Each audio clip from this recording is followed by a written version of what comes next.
Right, normally I do a wee movie review, but I thought there's so much happening in the movie industry just now, and there's so much happening in the TV industry due to this woman wake system. And it's ruining franchises for me.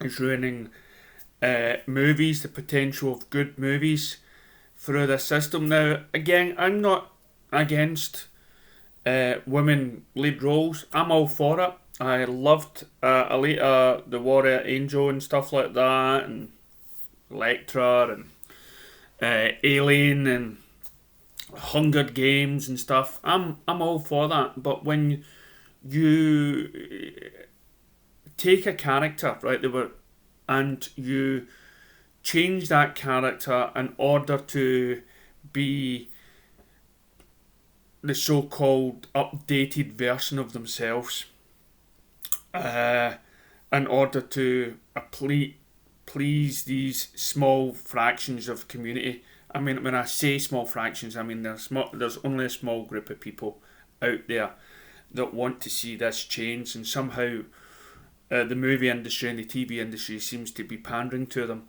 And then within weeks, they wonder why they're losing their views, and the reason why, and girls are tuning out of this as well, because when people, normal people, men and women, watch a TV show or a movie of the beloved characters, they like their characters to be what they've grown up or what they're used to seeing.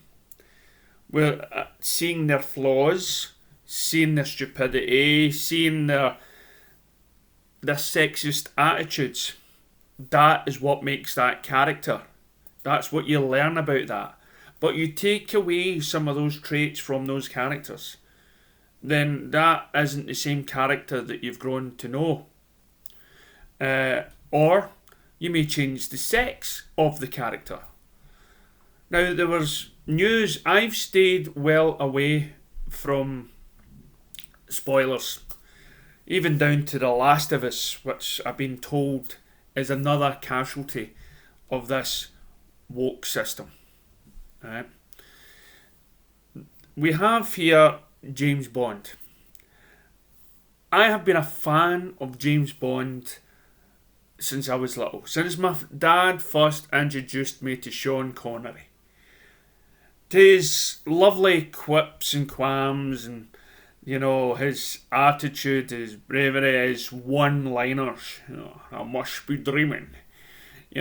It's for me, and I've grown up and I've shared him. I've bought books about him. I've went to museums about the character. I've bought box sets, and I'm planning to update my box set by buying the box set that ends with this latest James Bond. And I was not aware. The only thing I was aware of, there was some speculation that in this film they were going to make it though James Bond died and was going to be replaced by a woman. And my argument has always been, instead of a new Doctor, instead of a new Ghostbuster or whatnot, do you need to be playing the same character? Why not invent a character, a new one, instead of trying to be the feminine, instead of James Bond, it's Jenny Bond. Instead of Doctor Who, why not be another Time Lord and have your own character, and not like wipe away film legacy or TV legacy of that character in one swell swoop? So the recent news developed that's tuned me into James Bond, because there seems to be a great amount of leaks. And this recent one, and as I say, these are just rumours, nothing's been confirmed, is Why No Time to Die, this from Screen Rant.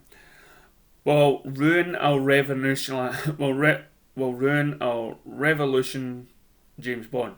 Revolutionise James Bond. No Time to Die will reportedly introduce James Bond's daughter, which would either be revolutionary or ruinous for the Legendary Spy series. No Time to Die will possibly feature James Bond's daughter, which suggests the film could potentially either revolutionise or ruin the saga. Now, I'm not going to bother reading into this.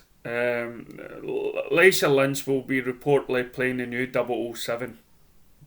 The new 007. And, well, that's the woman that's been his sort of partner in this.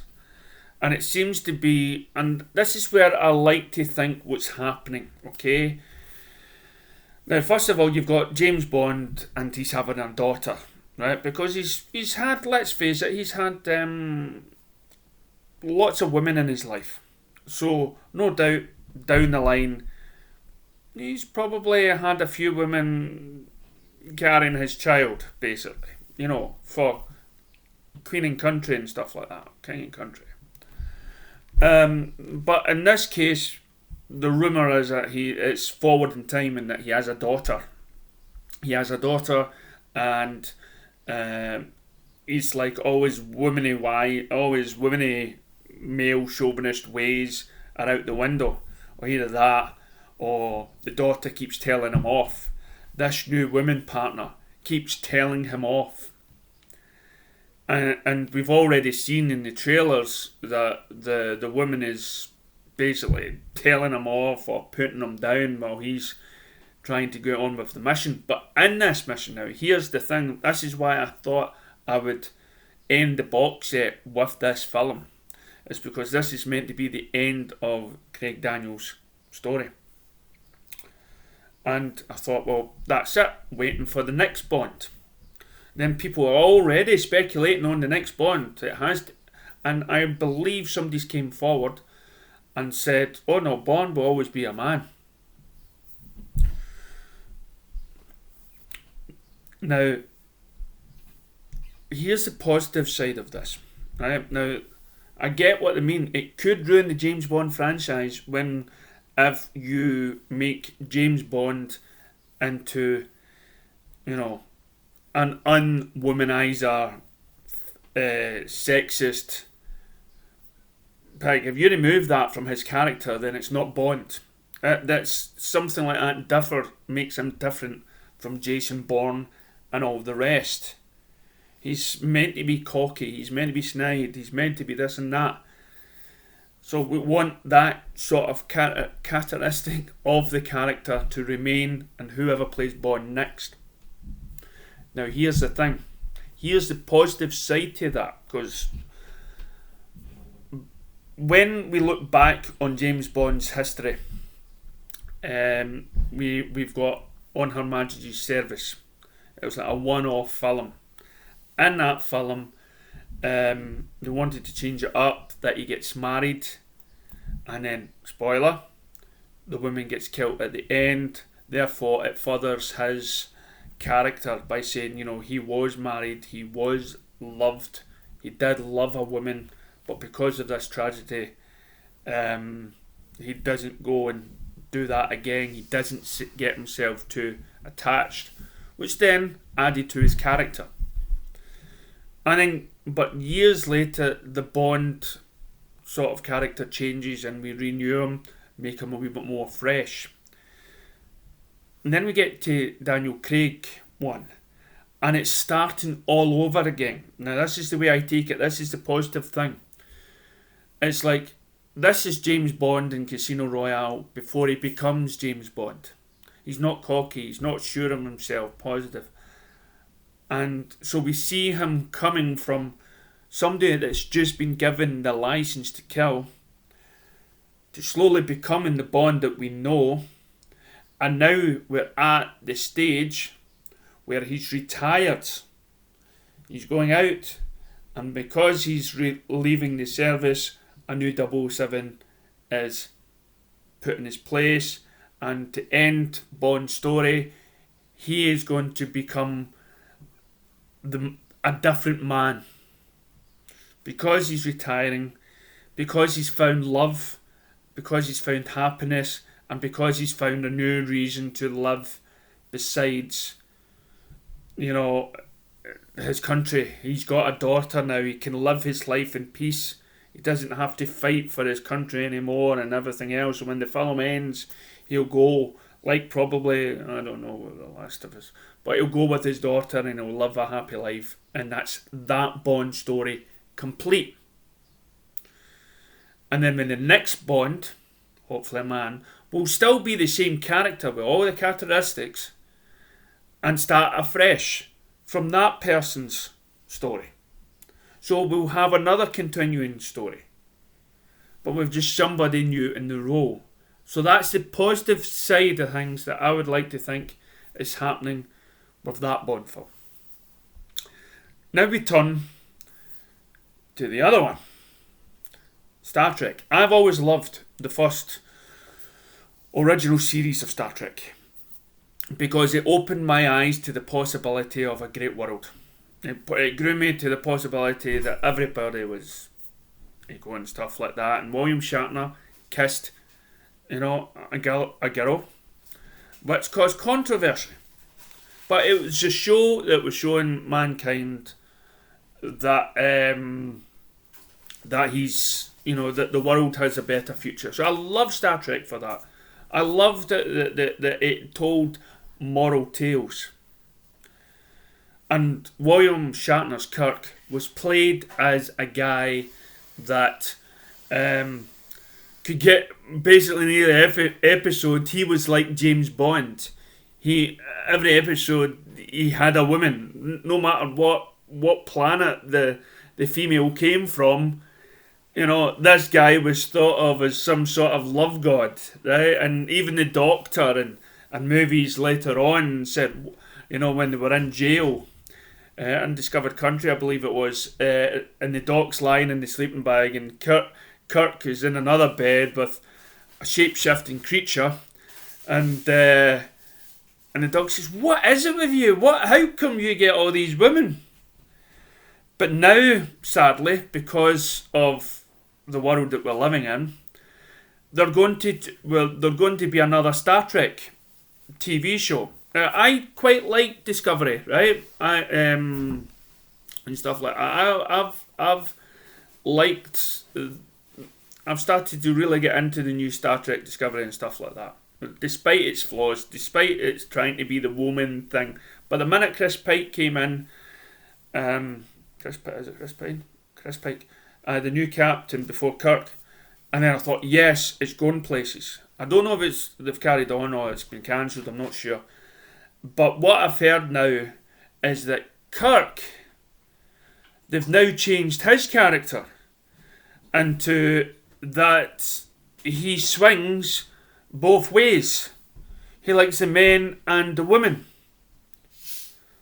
Just to be fair, so he's not a sexist or anything like that, or thinks he's God's gift to women, but now he's God's gift to man as well. Seriously? What is wrong with TV? I know TV studios and movie studios are trying to keep up with the so-called times and try to give you fresh stories, but let's not assassinate the character that generations of people have fell in love with. Again, I will try this new James Bond. As I say, I hope that if he has a kid and he marries off, but when the next Bond comes in with a new actor, he has to be the same scoundrel, sexist, pig. And to be honest, I've spoke to a lot of girls and they love that about him. They love that character about him. Because in most of these cases with the women, he basically gets a slap across the face. And the women, even from Goldenfinger, from Pushy Galore, gets one up on him because she's a self-made woman in her own right. We had M, played by Judi Dench, slapping him in the face and saying you're a dinosaur, you're a relic, you know, and puts a but we want that chat. And so for these two characters, for one, now he's a God's gift to every sort of living thing on the planet. And what are we trying to say? He falls in love with the Doc? Is he going to fall in love with Spock? Seriously, Star Trek, be careful.